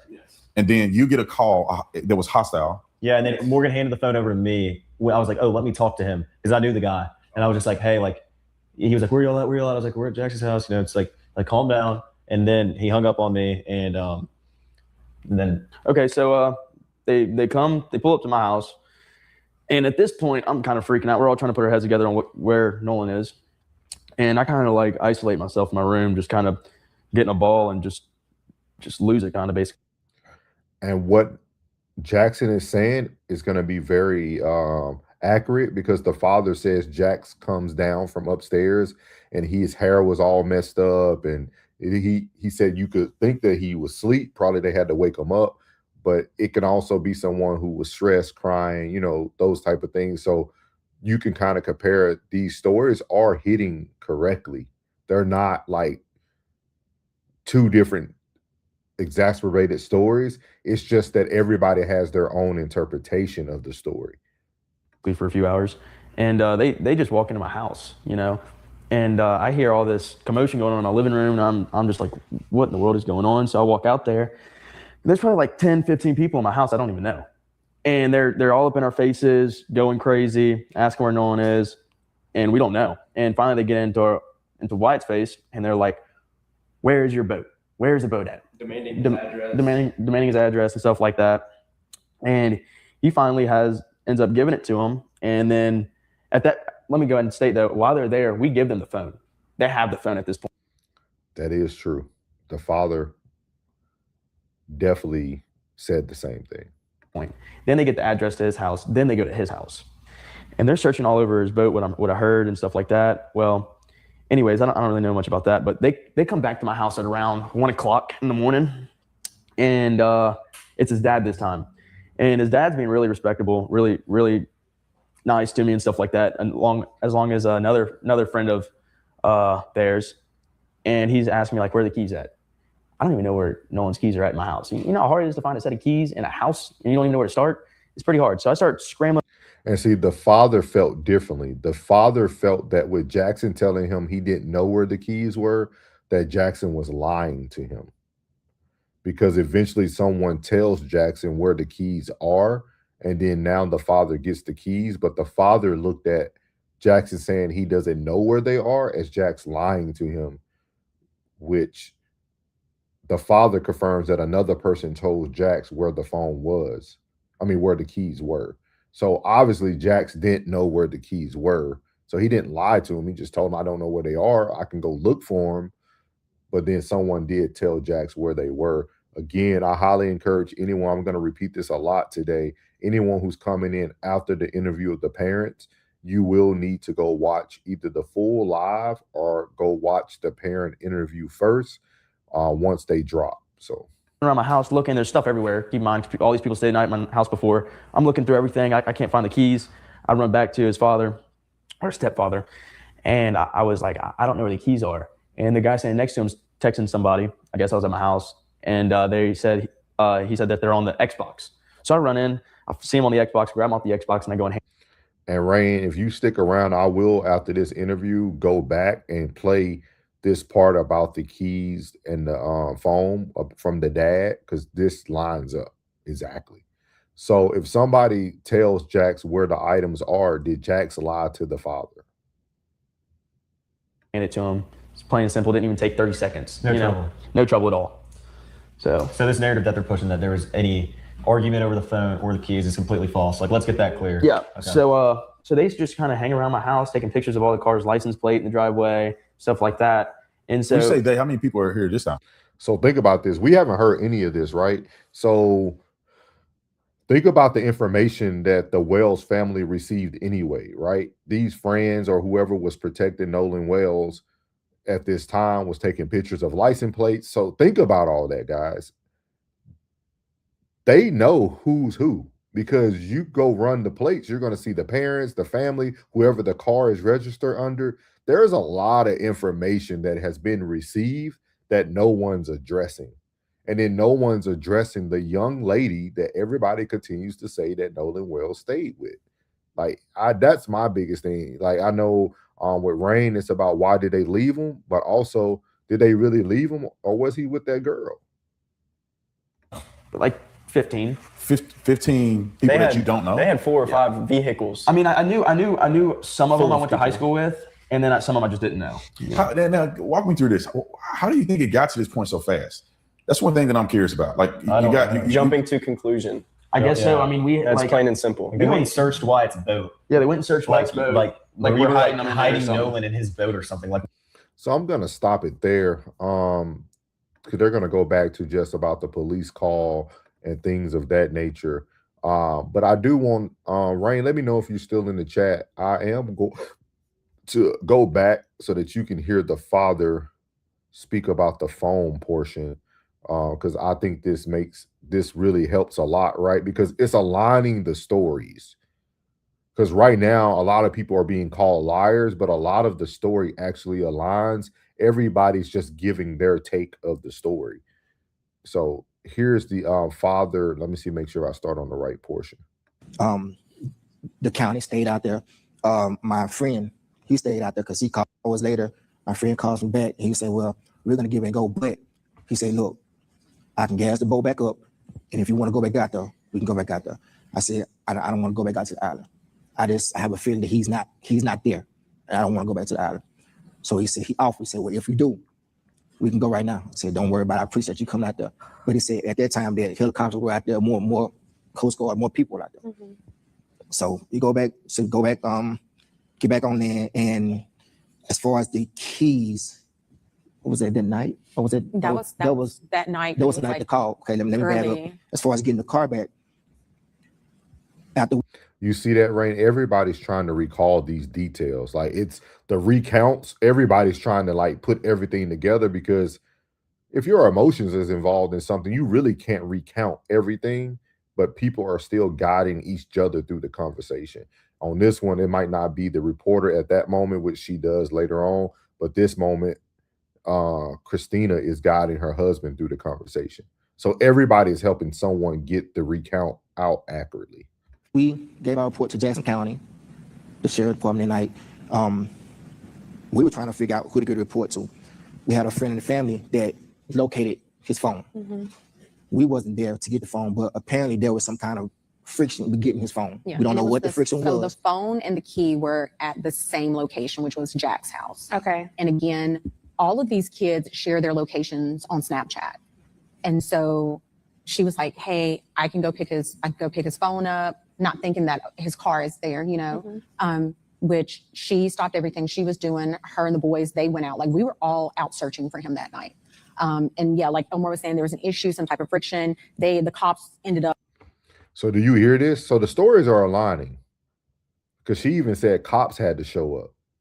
So the stories of the young men are aligning with, like, hey, this lady was coming over there, she said, with the boys to go grab the phone and the keys, but there was some friction. Well, if 12 to 15 people that you don't know, all of them come to your house, there will be some questions and some possible friction. So Coming, and they left. And so then kind of the same thing when we came to pick up the key. Elmore went up there asking for the key, didn't know where the key was, and all of a sudden we know where the key is. And you see that, like, he even stated that he didn't know where they were, and he was able to text someone, that person texted him back to let him know where the keys were. It's all about how we're delivering the message. They're all saying the same thing. It's just that for her, it seems like as a mother, these should be common sense things, but these are young kids who have left their phones, left their keys. Everybody's at one guy's house. Like, it's a lot to the environment. This is another thing that bothered me too. When we got to the house, it was some of his other friends were there, and they were, beating on the door, like, where Nolan at, beating on the door, trying to get in the house. So now the father is corroborating the story that Jackson gave, that all these random people came to the house, and the father just said that these gentlemen were beating on the door. So I walk up to the door, and I'm calming them down, because for one, okay, you're loud. Two, you're in these people's house. Do you hear that? He's corroborating the story. So if you take these people's house up, there's gonna be a whole nother issue. So he just assumed or put out an assumption that if y'all tear these people's house up, it's gonna be a whole nother thing. What would make you think that they were even in the mindset of tearing up someone's house? I want y'all about that. And three, I need you guys to calm down, and I need them to kind of trust me as being an adult so I can get something out of it.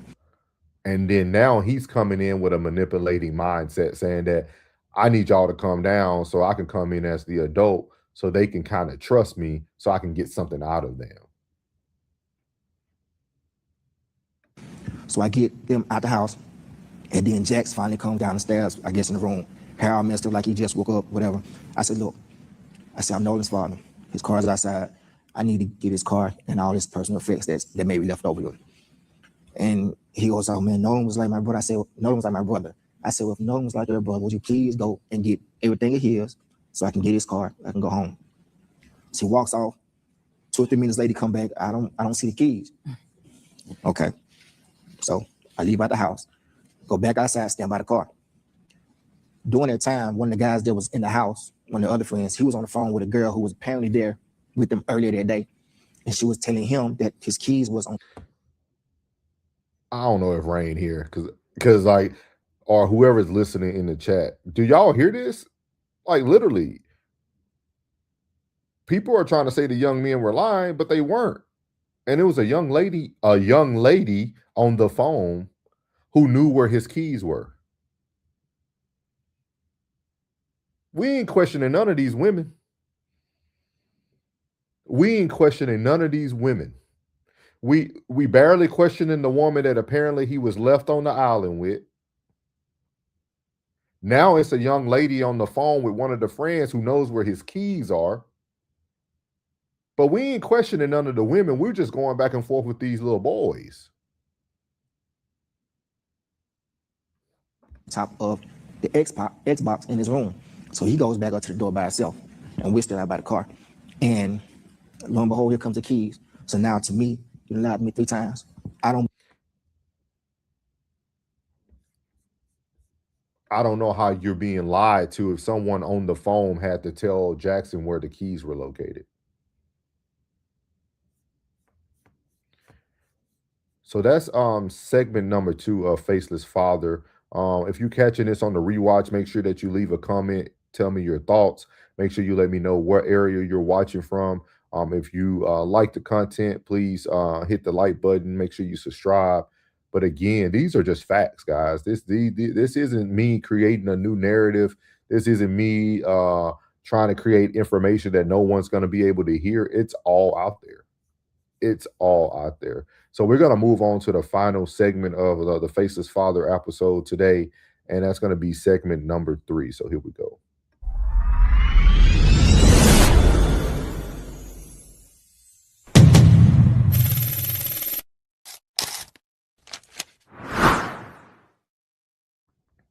So here in segment number 3 is going to be the post-conference interview that the Nolan Wells family did after they did their show with the young lady, where they talked about the night, what they experienced. And you're going to hear Al Sharpton speak, you're going to hear Ben Crump speak, and then you're going to hear the mom and the father speak. But I really want you guys to listen to it, because this is kind of the core of the show today, of where you're going to see people start to ask for peace in the midst of where we continue to use division and race to make our plight. So here we go. Addressed what was going on with the Nolan Wells investigation, and specifically talked about what was being said by the Black Caucus, and they wanted to get federal agents, they wanted to get the FBI involved in this investigation because they don't like the way it's being handled. They don't like the speed at which it's handled. They don't like the fact that certain things haven't been looked into, which I also find interesting because, as we've heard from both sides, differing opinions on the phone, apparently the phone is still in the possession of Nolan Wells' family. They said, and they released a statement via their attorney, that they're ready and willing to share the phone with law enforcement, but law enforcement hasn't looked into it. That may be one of the reasons we have this press conference and this conversation here. So I'm going to get straight into it. We're going to hear from Reverend Al Sharpton. We may hear from Ben Crump and the family at some point as well. Let's go ahead and see what they have to say. Good morning. Let me say the case that we have been dealing with now for the last several weeks around Nolan Wells is indicative of many cases around the country that have raised serious questions with racial overtones. Oh, man. Starting off at a bad point already. There we go, bringing up the race again. Guys, I hate to interrupt this, but this is just bad. We got to stop with this. We've heard multiple, an abundant amount of information and evidence from Nolan Wells' friends, the friends that were there. They clearly had nothing to do with this, all right? Other than maybe some possible potential civil liabilities that could come out. When it comes to Nolan being dead, it's clear that his friend had nothing to do with this. So whatever racial undertones that Reverend Al Sharpton is talking about, it's time to move on from that, in my opinion. Attorney Crump and I are starting off from that already. I'm doing the eulogy for a young Black man in Madison, Wisconsin, homeless, and they say had a knife, and there's the tape of him being shot. 3 cops surrounding him, shot and killed, 4 shots. And these cases building up in a climate of an administration in Washington that we cannot feel will objectively investigate. There was a time that we. And as I mentioned earlier in the show, on the first interview with the parents, everybody now is continuing to bring up the politicians, the president, the Republican Party, the Democrat Party. None of that is going to find justice for Nolan Wells. You could say if state authorities fail us, we can go to the Justice Department. Even under George Bush, we went to the Justice Department. We, at this point, have to hope that one, we can deal with civil courts, or secondly, that there's a balance of power with the Democrats taking the House in November, and maybe the Judiciary Committee under that can at least put a check and balance on cases that need to be investigated. What is he talking about? Right now, where we have 2 parents, lovely parents, I've gotten to know them, that really don't have an answer to a question. Is it a civil rights violation or not? And we do not know. How do you trust the words of people that say immediately there was no foul play when you haven't even investigated whether it was foul play? I told you guys, that was a bad statement. And then this is the thing that is going moving forward to, I think, be a regret from the Jackson County Sheriff's Department. Because again, less than 24 hours, and they say several hours after Nolan Wells' body was found, they say, oh, investigators say that there was no signs of foul play, or they don't see that there's foul play. I wish I could get the exact quote here. I think that was a huge mistake on their part, and it's going to continue to come up because they made things seem rushed. How do you come to that conclusion and you just found his body? Bad. How do you trust people that come back from something that happened and never really give you a straight story of what happened, including you have the keys to the car? So when you have more questions than answers, you have to have people that will drive the answers out, and that's what we do. And that's why I've been involved, and that's why we stay involved. And it gets worse and worse and worse. The parent of one of the boys threatening to sue us for asking the question. No, that's not what's happening now. What's happening is what we addressed as soon as this press conference started, and that's you making it a race thing. And again, a lot of the lies that were being told were either being pushed or ignored by you guys. We even talked about the pool party post that Benjamin Crump posted, which I thought was the most ridiculous, idiotic thing I'd ever seen from an attorney in a case like this, to where he reposted an unproven photograph and said, oh, maybe this happened, or maybe this was taken on July 4th and Nolan Wells was actually with these people that night. It was bad. Come to find out, it was actually from June 27th. So yeah, there's a lot of room, I think, for them to sue. And this is just the beginning when it comes to lawsuits against Al Sharpton, against Ben Crump. I don't know if there's any lawsuits against the Wansley family. I don't see anything at this point. We'll have to wait and see. Imagine that now. Jeez. Some of y'all call it, what do you feel about parents? One of the boys said he's going to sue you and Ben Crump. Sue us for what? For saying what happened? So we've gone back that far. And that is why we're going to stand with these parents. Doubling because down. usually, you know, I come from Brooklyn, New York. I was born and raised there. I don't come from the South. But my mother used to bring me down south to my grandmother in Dothan, Alabama. And Congressman, my grandmother told me, you see that pen over there? I said, yes. She said, that's a pen of hogs and pigs. I said, yes, ma'am. She said, always know something. If you take a brick and you throw it in that pile, the hog that hollers is the hog you hit. There's too much hollering going on in Mississippi that we haven't hit something. I can't figure out which one we hit. This but we guy. hit something. Because now they're talking about lawsuits. They're threatening a mother of a child, trying to get her job taken. You wouldn't be hollering if we wasn't hitting something. And I'm gonna be honest. Christine Elmore, this man has nothing to offer. Please distance yourself from this man. It's this disgusting to hear the way he is talking about this situation, how he's trying to politicize it. He already spent time. You guys heard him talking about Democrats getting in so they can maybe move things so these cases can be get out of here, Al Sharpton, please. I don't know why this man's involved. Listen, I've given Ben Crump his credit when it comes to him being able to get not notoriety, that's the wrong word, to get publicity surrounding a case, to get people involved in this case. Al Sharpton, this is just making things so much worse, I think, from this family and the optics when it comes to what's truly important in this case, which is finding out what happened to Nolan Wells. Because Al Sharpton, he's really not providing anything other than the narrative that, again, I think could cause someone to face some legal issues. This is so bad, man. It's hard to listen to. And we're going to stay on it all the way. In light of that, before attorney, and I call him the Attorney General of Black America, gives us the legal basis, and then we hear from the parents. Congresswoman who lived herself through dealing with the whole tragedy of her own son. That's how we met. On a plane. She was a flight attendant at the time. And she stopped me on the plane and said, well, man, why are you dealing with my son's case?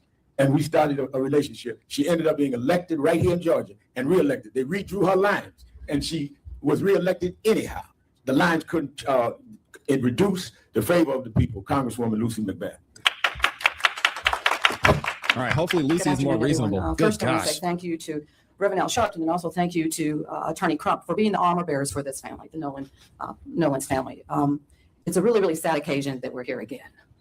I was just saying to my staff on the way in, it's like this brings back so many vivid memories for me and my own family, having lost Jordan to unnecessary gun violence in November 2012, Black Friday, simply because he was Black and playing loud music in his car.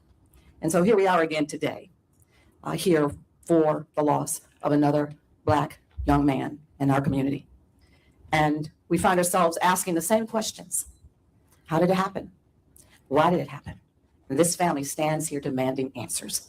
This family deserves answers. I myself sought the same justice for my son Jordan that they're seeking for theirs, and they deserve answers. Oh, what happened to her son? And they deserve justice. Justice that should not be denied this family, or should ever be denied to any of our children or lost loved ones. As a member of the Congressional Black Caucus, I'm the second vice chair of the Congressional Black Caucus. We are demanding a full federal investigation. Cash Patel, we're demanding a full federal investigation as to what has actually happened to Nolan Wells. We want to make sure that every stone is unturned. Can they demand that? I mean, because his life better matters. ask. All of our children's and our families' lives matter. And we must fight back. We must stand up and we must demand accountability for this family's loss. We cannot turn a blind eye to what continues to happen again and again and again. That's the reason why I ran for Congress, to make sure that we continue to put a And do y'all hear her? I can respect her passion. I can respect her rhetoric. I can respect everything she's saying because she's doing something that I always speak of. She became part of the system that failed her so that she can protect others who are being failed by the system that failed her. Not saying I'm the smartest guy in the world, but I always tell people, if you want to fix a system, you have to become part of it. It's the only way to make it better. You can't keep taking old bolts and putting it on new bolts and thinking that it's going to hold the same. Like, she lost her son in 2012 from what she feel was due to race, and she joined a system to make it better for others. It's the only way, because us that care are the only people who are willing to even want to change it. So, face on what's happening to our families and our communities every single day. We must say Nolan's name. Say his name. Lift his name. And as the national We're going to talk black about everything that's journalist going of on in the this country, community. you have the ability to be able to lift this story and not let it die. We see over and over again these kinds of tragedies in our communities that continue to happen. All right. When we start to have the community conversation, listen, a lot of y'all know where I want to go with this. I'm not going to do it right now out of respect for Nolan Wells. But if we want to talk about what happens in the community, I'm just going to go out on a limb here and say, if you look at it percentage-wise, the cases of what's happening and what happened to Nolan Wells here, even if you take the worst case scenario, what happened, the percentage of that happening in the community versus maybe some type of other crime, which I won't mention right now, happening in the community, it seems like that's the bigger issue. You guys are smart. You can put the pieces together on what I'm talking about. I don't know why we're focusing on this as the big community thing that we need to focus on, because even in Mississippi, this isn't something that happens that often. But okay. Make it to CNN. We'll make it about that. They make it to MSN now. They make it to our local news for maybe 30 days, if that. And then the stories are gone. And the carnage is left with the families and the communities that have lost someone that they love. So I thank the National Black Journalists. Thank you for lifting this family story. Do not let it die. Continue to say his name. Continue to tell his story, because they deserve justice, and it matters. It mattered for me. It mattered for Trayvon. It mattered for Eric Brown. It matters for all of our loved ones that we have lost. As Attorney Crump comes, let me say, as Congresswoman McBath said, the caucus has asked the federal government to look into it. For those of us, oh no, she said they demanded of the present administration. That is why January becomes important. That we have a judiciary committee that can also monitor when investigation happens now. they're pushing politics behind Nolan Wells' case. They're pushing politics. They're pushing politics. Just like they used George Floyd to get Biden into the office, they're pushing politics and erasing justice. I know some people are going to miss this because, again, normally everybody's in their emotions. Everybody's trying to be right. They're pushing politics, not justice. Now, it does not happen. So it won't end there. They may come out with any announcement they want in the next month or so. We're having a big march on August 28th in Washington we must deal with voting rights. So we have the right. They're talking about voting rights, guys. Look at what this is becoming. I understand that everybody's don't like everybody's unpopular opinion. But man, if I was a betting man, I'll be wealthy, super wealthy, because this is becoming something totally different, guys. I would highly encourage you guys to go watch a wonderful show called Same Source, Different Roots, and listen to those lawyers that are protecting the boys, because there sounds like case has already been closed shut, and now we're just pushing and grifting on more and more information so that we can now make this a politics thing. Even again, when you guys were watching this on the rewatch and you listen to the parents' interview, that lady brought up President Trump multiple times. I want to apologize to the Wells family for y'all don't understand this game that they have placed you in. Nolan Wells would now be what the next Democratic person runs off of. And there would be no justice behind it. People in so we can check and balance. I want to say to people in Mississippi, whatever this is why Al Sharpton's here. Once we have a fair and balanced government, your investigation will be investigated. It will not end with what they say in Mississippi. Attorney General of Black America, Benjamin Crump. Thank you so much, Mentor. Reverend Allen, thank you for helping not only lead the effort to get to the truth, but keeping this family in your prayers as you have done so many more families. I don't know what Al Sharpton is helping. Attorney Ben Crump, along with Attorney Eric Hertz, Attorney Lisa Park, Attorney Amaya Smith. We have the honor of representing the family of Nolan Wells. Obviously, you all have come to know his parents, Christine and Elmore Wansley. Yeah, prayers go out to them, man. This Jeez. is hard. I heard Congresswoman Macbeth, who lost her son Jordan almost 12 years ago, and it's still raw and emotional when you hear her talk about the loss of a child. I mean, I haven't heard that story. I'll have to look it he's up. not coming back, and that is the story. Everything else is just, hyperbole, is distractions. The story is what happened to Nolan Wales. Somebody knows something. Somebody saw something. I'm thankful to Reverend Al Sharpton and Mr. Tyler Perry and Terrell Owens and Byron Allen putting up these rewards. I understand. And others have now put up rewards. And for those who don't follow all content, they continue to leave Colin Kaepernick's name out now.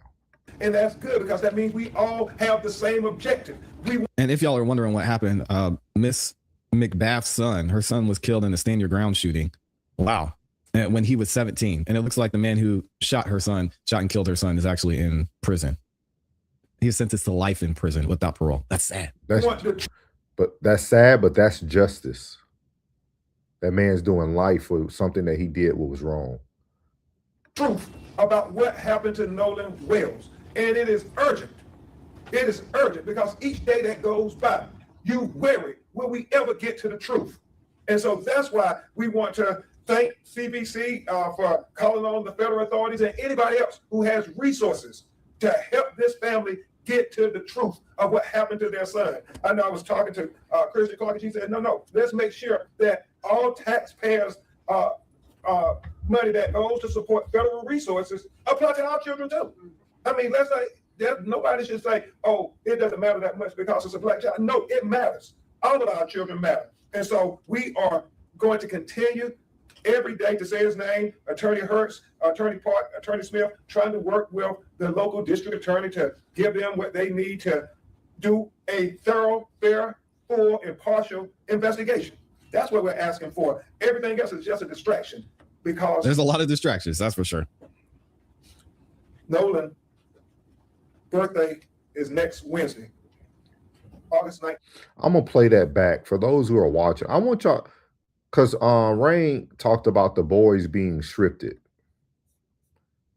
If you're watching this on the rewatch or you're currently watching this live, watch how they make eye contact to shift the environment. Please pay attention. Fair, full, impartial investigation. That's what we're asking for. Everything else is just a distraction because there's a lot of distractions, that's for sure.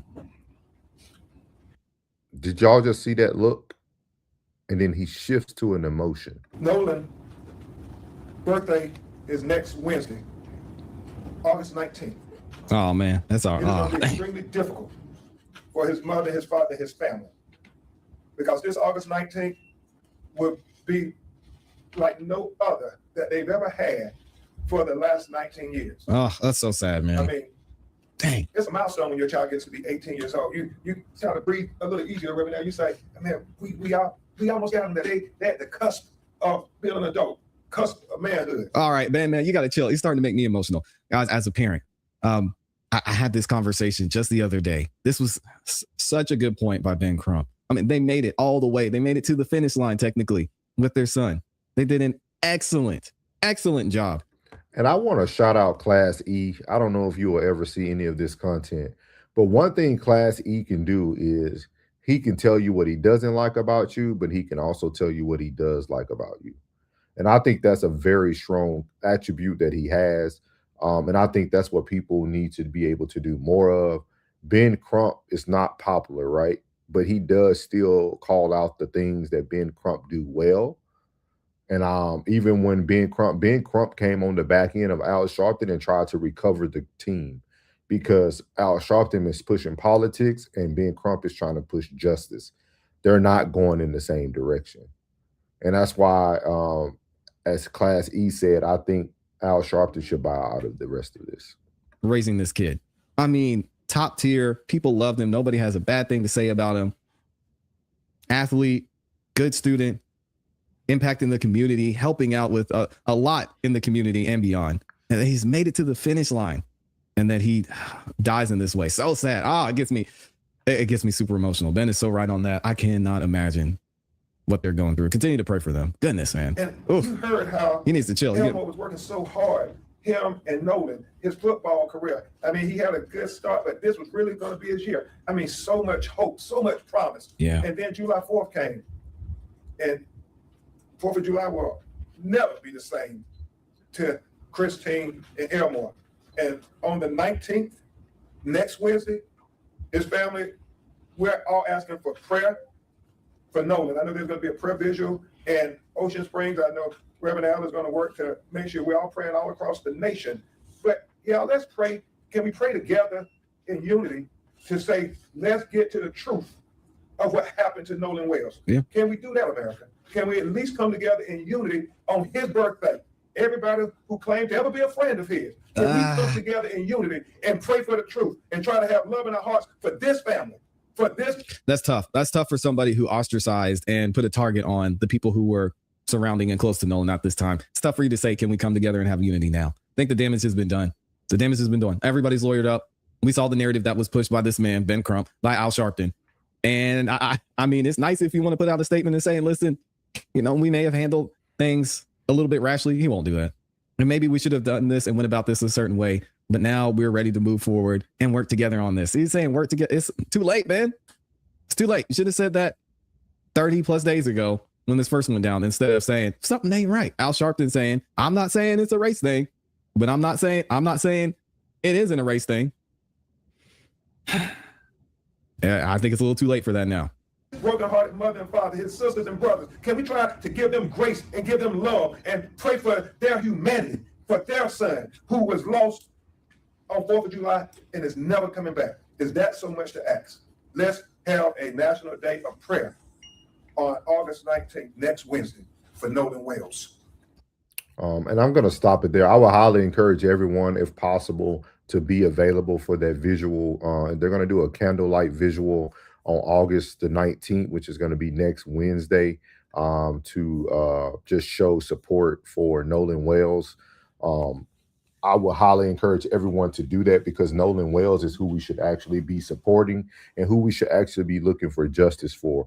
But this afternoon show was all about providing the facts, providing the information, showing you guys that two stories can be very similar, just expressed in multiple different ways.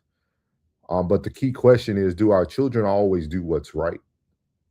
And I'm going to continue to push. If we're going to keep talking about those boys, we have to start speaking about these women, because it sounds like I don't know if it was the same woman who called Jax to tell him where the keys were, if this is the same woman who was on the boat with him. But we do have to figure out some answers when it comes to what happened to Nolan Wells. With that being said, asking those to unite when you started off with division poses a lot of questions for myself. It poses a lot of thoughts and concerns about why now.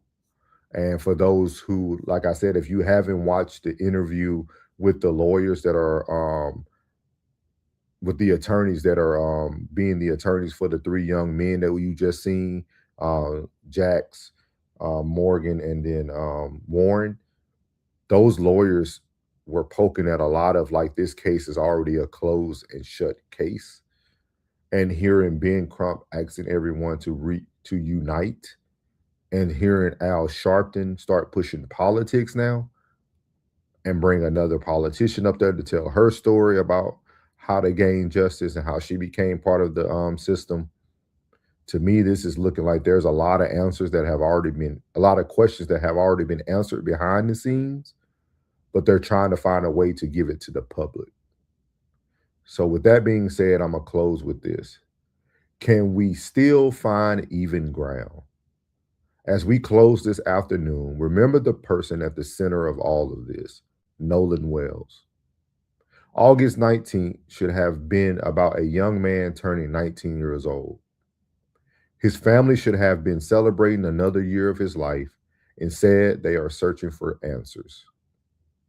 The three young men who were with Nolan that night are living under the weight of public scrutiny while maintaining their account of what happened.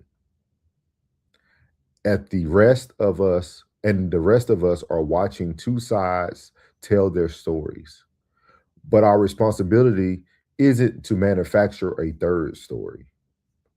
Our responsibility is to separate what has been established from what has been alleged, what people remember from evidence that can be demonstrated, and legitimate questions from predetermined conclusions.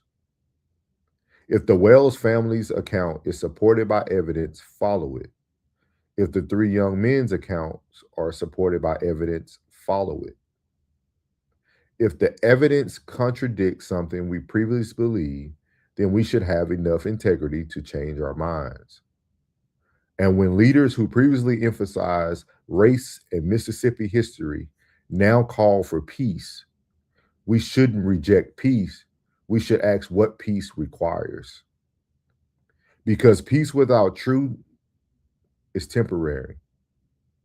Unity without accountability is cosmetic. And reconciliation doesn't mean pretending division never happened. Maybe it's not too late. Maybe the same people who disagree about almost everything can finally agree on one principle. Nobody gets to own the truth. Not the Wells family, not the three young men, not Ben Crump, not Al Sharpton, not commentators, not us. The evidence has spoke louder than all of us. Because when this is over, there shouldn't be a winning side or a losing side.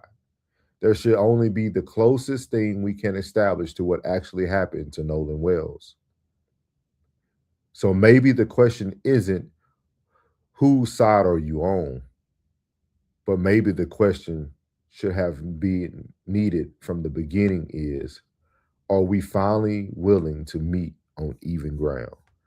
I want to say thank you to everyone who has tuned in this afternoon to The Faceless Father. I encourage those who are going to watch this on the rewatch to really give your comments, really listen to the words that are being spoken and not judge the words that are being spoken. And I ask you guys to understand one question: can we all end on even ground, or has the division won another one? We'll catch you on the next Faceless Father. I appreciate everyone, and y'all have a great afternoon. Daddy wasn't perfect. Daddy wasn't Daddy. Daddy wasn't perfect. Daddy wasn't perfect, but he showed me how to stand. Life ain't about excuses. It's about becoming a man. Everybody got a story. Everybody got some pain.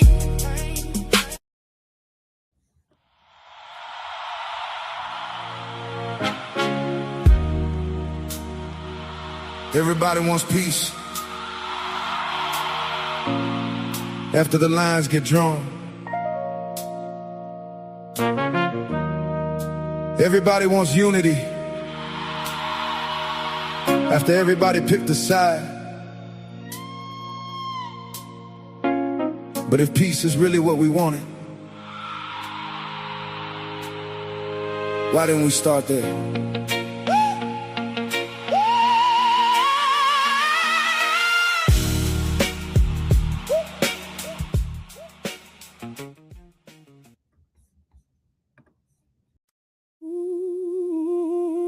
Daddy wasn't perfect. Daddy wasn't Daddy. Daddy wasn't perfect. Daddy wasn't perfect, but he showed me how to stand. Life ain't about excuses. It's about becoming a man.